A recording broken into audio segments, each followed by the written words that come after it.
हर हर महादेव। आज से कुछ साल पहले एक ही बात होती थी कि आईटी सेक्टर में जॉब मिल गई तो लाइफ सेट हो गई। लोग टीसीएस, इन्फोसिस, विप्रो और एचसीएल टेक नाम सुनते ही समझ जाते थे कि ये बड़ी और मजबूत कंपनी है। लेकिन आज खबरें कुछ और ही कह रही है।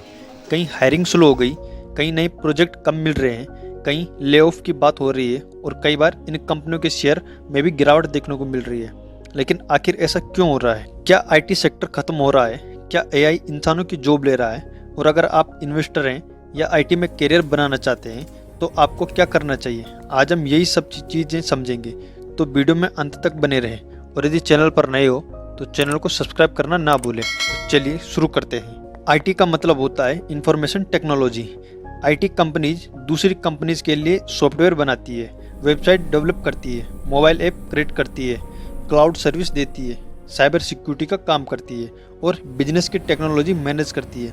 जैसे अगर कोई अमेरिकन बैंक अपना मोबाइल बैंकिंग ऐप बनाना चाहता है तो वो काम टीसीएस या इन्फोसिस जैसी कंपनी को दे सकता है और इसी को आउटसोर्सिंग कहते हैं।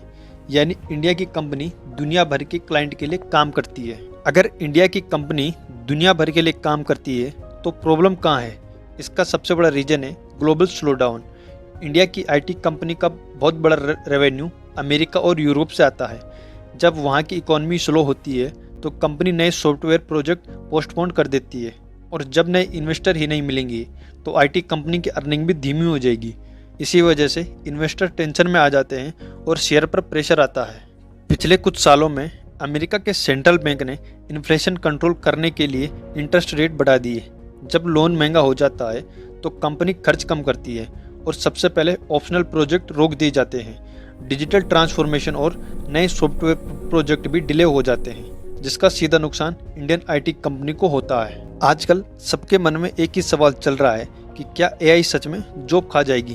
तो एआई कुछ जॉब को बदलेगी जरूर, लेकिन पूरा आईटी सेक्टर खत्म नहीं करेगी। पहले जो काम 10 लोग करते थे, आज एआई की मदद से शायद 6 या 7 लोग कर सके। इसका मतलब है कि प्रोडक्टिविटी बढ़ेगी, रूटीन कोडिंग और रिपीटेटिव काम कम हो सकता है। लेकिन एआई को चलाने, ट्रेन करने, मॉनिटर करने और सिक्योर करने के लिए भी स्किल लोग चाहिए होंगे। यानी कि जॉब का नेचर बदलेगा, पूरी इंडस्ट्री नहीं। अब कई लोग सोच रहे होंगे कि जब ऐसा है तो कंपनी लोगों को क्यों निकाल रही है फिर? क्योंकि कोविड के बाद डिमांड बहुत बढ़ गई थी और कंपनी ने फ्यूचर को देखते हुए बहुत ज़्यादा हायरिंग कर ली थी। लेकिन जब डिमांड नॉर्मल हुई तो उनके पास एम्प्लॉय ज़्यादा और डिमांड कम हो गई, इसलिए हायरिंग स्लो कर दी गई। और कोई परमानेंट क्राइसिस नहीं है, बल्कि बिजनेस साइकिल का एक हिस्सा है। जो अभी फ्रेशर हैं तो उनके लिए कंपटीशन बढ़ गया है। सिर्फ डिग्री होना अब काफ़ी नहीं है।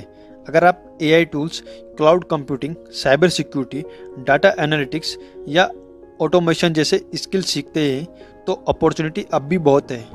कंपनी आज भी स्किल लोगों को हायर कर रही है। इसका असर स्टॉक मार्केट पर भी पड़ता है, क्योंकि स्टॉक मार्केट सिर्फ आज को नहीं बल्कि फ्यूचर को देखता है।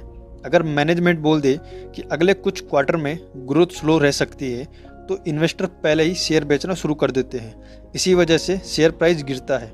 शेयर गिरना और कंपनी खराब होना दोनों अलग अलग बातें हैं। कभी कभी कंपनी अच्छी होती है लेकिन फ्यूचर एक्सपेक्टेशन कम होने से शेयर नीचे आ जाता है।